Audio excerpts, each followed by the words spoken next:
Nabigla ang publiko matapos ilang taon ni Vice Presidente Sara Duterte ang demo ng mga maiitim na plano ni Pangulong Kuting Jr. sa isang press conference kaninang umaga. Ayon kay VP Sara, may malawakang pagnanakaw na nangyari sa Kabandang Bayan na pinamunuan mismo ng Pangulo. Aniya, matagal na niyang nalalaman ng ilang mga nasa gobyerno ang mga illegal na transaksyon, ngunit walang aksyon na ginawa upang pigilan ito. Sa kanyang pahayag, naglabas si VP Sara ng ilang mga dokumento at sinasabing ebidensya ng mga anomalya sa ilang malalaking proyekto ng administrasyon. Kabilang dito ang mga umunoy kickback at sobrang mataas na halaga ng mga kontrata na pinapaboran ang ilang mga kaalyado ni Pangulong Kuting Jr. Mariin niyang tinalugsa ang mga ganitong gawain at nanawagan sa publiko na magising na sa mga nangyayari sa pamahalaan. Samantala, agad namang itinanggi ng kampo ni Pangulong Kuting ang mga paratang na ito.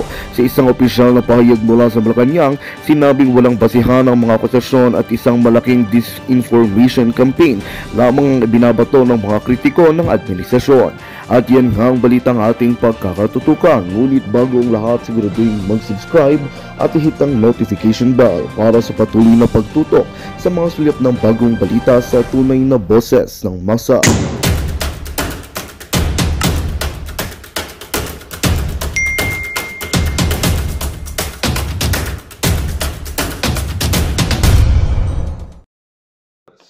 To failure. Okay, so I think July 7 nag-effect ang Executive Order number 62 nang layunin is pababain ang presyo ng bigas. Binawasan ang taripa ng bigas, yung imported rice, from 35%, ginawa na lang 15%. Kaya nagkaroon ng Executive Order number 62 para nga pinababa. So, ang prediction ng administrasyon, pag binabaan nila ang buwis o tarifa ng imported rice,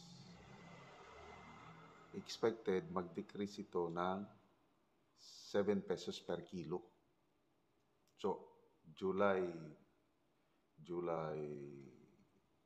7 ata, if I'm not mistaken, nag-effect yung Executive Order number 62. Kaya, open na ang importation ng bigas, napakababa na ang buwis. So, lugi ang mga farmers. So, nag-take effect na, no? July. Pero wala, hindi naman bumababa ang presyo ng bigas. So, ang unang pronouncement ng Department of Agriculture, by October, sabi nila, by October, bababa na yan. Mararamdaman nyo na ang pagbaba. O ngayon, patapos ng Setyembre. Malapit na, Oktubre, di ba? Kasi ang laking tulong yan. Kung maging totoo, yung prediction na 7 pesos per kilo, mag-drop ang presyo ng bigas. So ngayon 50 ang pinakamababa. So magiging 43 na lang. Nako, laking tulong 'yan. Kaya lang ang Department of Agriculture binago ang kanilang pronouncement sa January na daw. Sa January na daw mararamdaman ang pagbaba ng presyo ng bigas. Kaya ito headline news na ito, reaksyon na ito ng mga farmers group. Kasi ang number one na kawawa sa pagbaba ng tarifa ng imported rice ay ang ating mga local farmers. Kaya dumulog na sila sa Supreme Court tungkol niyan. Nag-file ng petition to declare unconstitutional yung Executive Order number 62. Isa ngayon, wala pang decision ng Supreme Court. So ito, sa Federation of Free Farmers. Federation of Free Farmers, sinasabi nila na ginagawang excuse na lang gobyerno. Meron kasing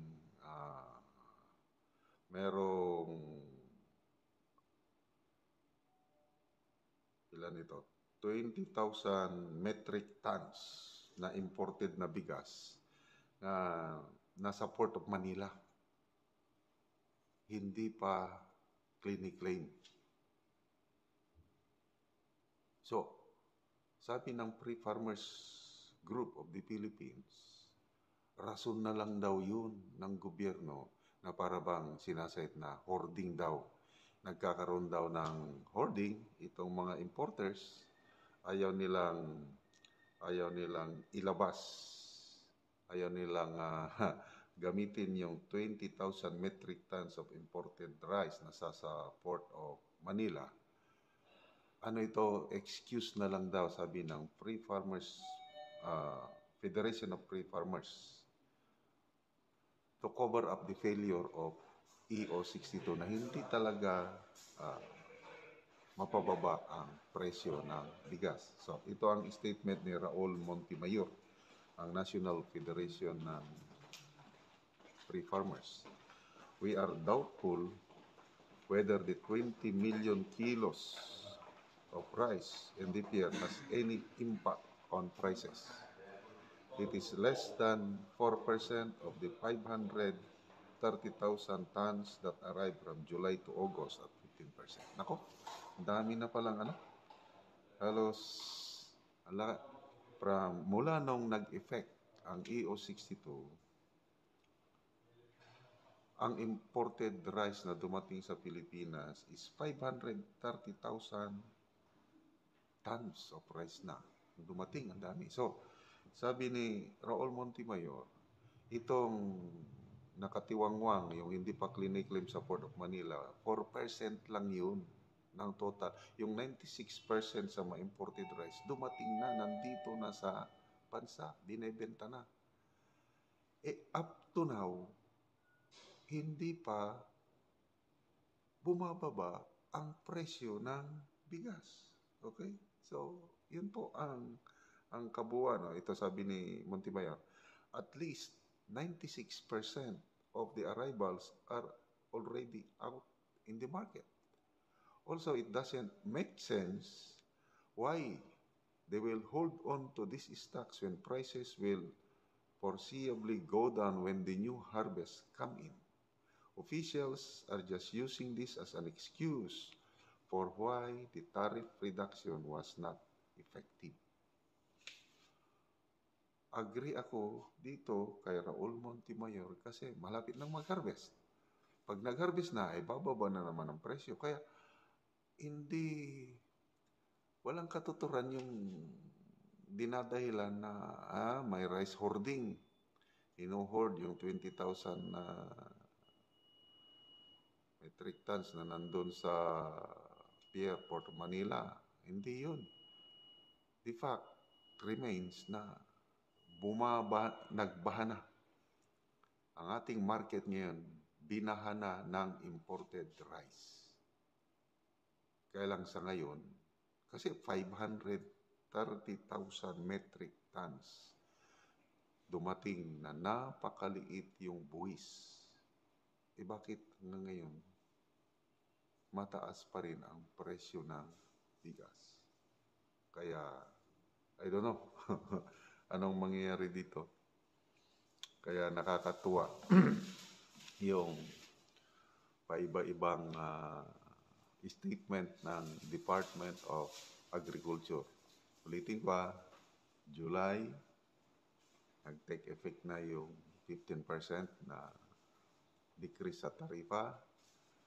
Hindi pa bumababa hanggang ngayon, September. So, October, yung unang pangako, nabababa na yan ng 7 pesos per kilo. Wala pa, hindi pa dumarating yung October, binago na naman yung statement. Sa January na, mararamdaman.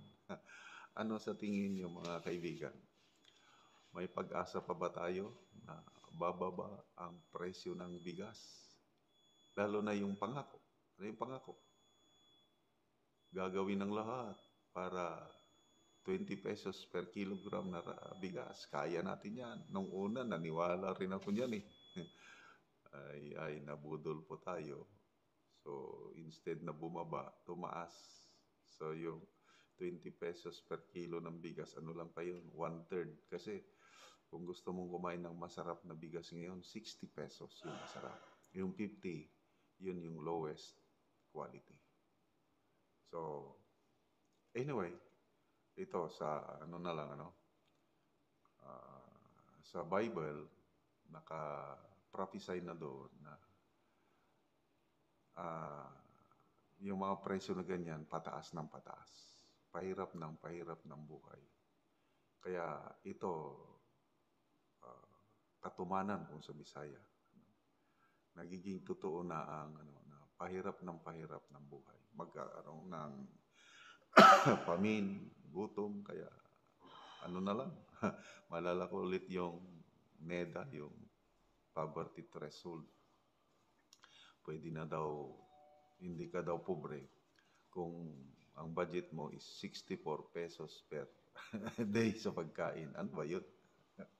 So, 21 pesos per meal. Nako, isang ano lang yun. Isang kanin lang yun. Kung magpunta ka sa mga restaurant, isang cup ng kanin, 20 pesos yung sa Jollibee ata, 15 or 20 na. Ay, anong ulam mo? So, kawawa ang nasa laylayan, hirap na hirap. Mantalang ang iba dyan, paparty-party lang, hindi nararamdaman ang hirap. Sinong nakinabang sa pagbaba ng tarifa ng bigas? Farmers, kawawa. Importers, I don't know. Let's to once again besmirch the refutation of the Vice President by publishing stories that she is on the beach while the House of Representatives is conducting the plenary deliberations on the budget. The Vice President was on the road today, kahapon, September 23, talking to the people about the current events in our country. She made stops in Bensons and Dait Camarines Norte and Legazpi, Albay. It is quite easy to confirm her activities through social media posts of the residents in these areas. The OBP condemns fake news and media releases for clickbait and profit. Thank you. Ayun. So, grabe non-stop itong paninira sa ating BP Sara. As far as I can remember, wala nagsimula yung bangayan ni Speaker Martin Romualdez at ni BP Sara, yung lumabas yung tambak, yun na, tuloy-tuloy na ang paninira kay BP Sara. So, dito muna tayo nasa beach siya. Okay, so, tama, yung mga residents nga nakakita kay BP sa mga lugar na pinunta niya, Legazpi, Albay, Camarines, so, nagpo-post sila makikita mo doon. But anyway, yun na nga, may mga media outlets, hindi naman pinangalanan, hindi ko rin napanood yung mga, o nabasa yung mga stories. But hindi ako maniwala na gagawin niya ni BP Sara yung mag-beach. Iba ang karakter, iba ang reputation ni BP Sara. Okay? So, ito, klaro na demolition job against sa kanya. Nakasakay din kami ng taxi kahapon, kaming dalawa ni misis ko. Nabantayan ko yung news. It's a radio station. Ang pinag-uusapan, yung yung confidential funds noong 2022 and 2023, yun ang ibinabalita. Nawalan na siya ng confidential funds itong 2024, 2021, wala na. Kaya lang, ibinabalik ang old issue laban kay BP Sara kasi nga ito na nga, palapit na ang eleksyon. At kahit anong paninira na gawin nila kay BP Sara, hindi pa rin siya natitinag. Okay. I-review lang natin yung pinaka-latest na Pulse Asia Survey itong June, second quarter. Ang approval rating niya among the top 5 government officials, siya ang may pinakamataas. 69% ang kanyang approval rating, samantalang kanyang trust rating is 71%. Malayo ang kanyang agwat sa approval rating kay Pangulong Marcos Jr. 52% lang sa Pangulo eh. Kaya si BP Sara 69. No? Umalis na siya by that time, nag-resign na siya as Defense Secretary. So kahit umalis na siya as Defense Secretary, hindi pa rin naapektuhan ang kanyang approval rating sa mga mamamayan.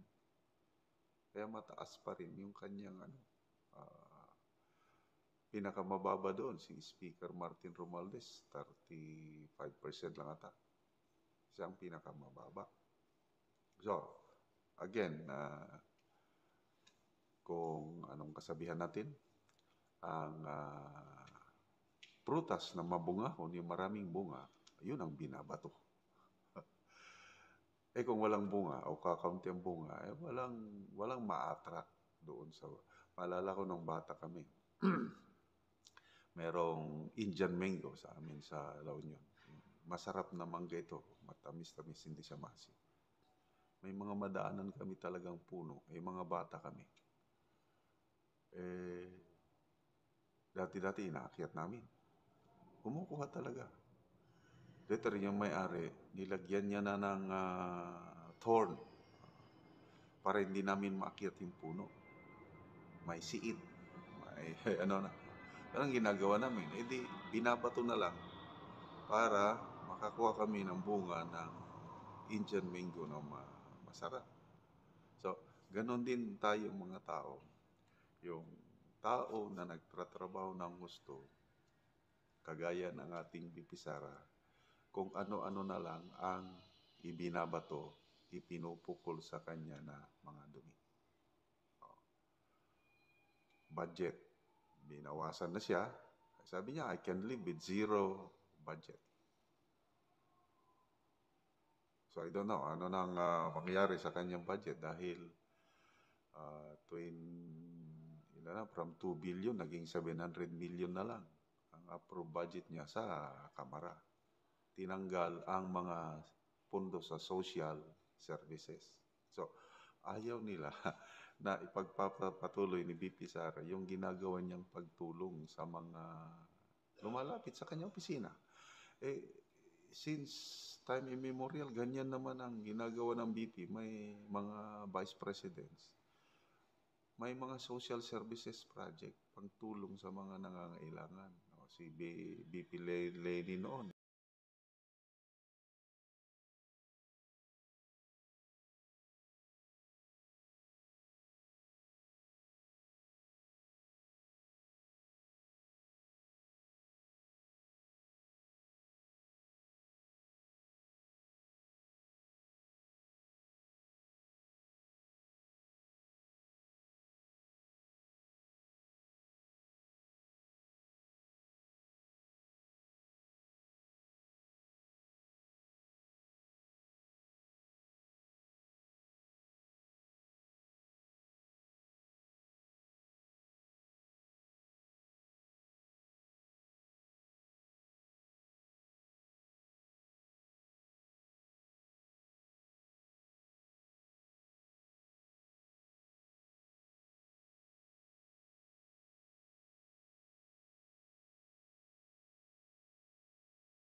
Magandang balita ang hatid namin sa inyo ngayong araw. Sa pagtatapos ng aming balitaan, nagbigay kami ng mga mahalagang impormasyon.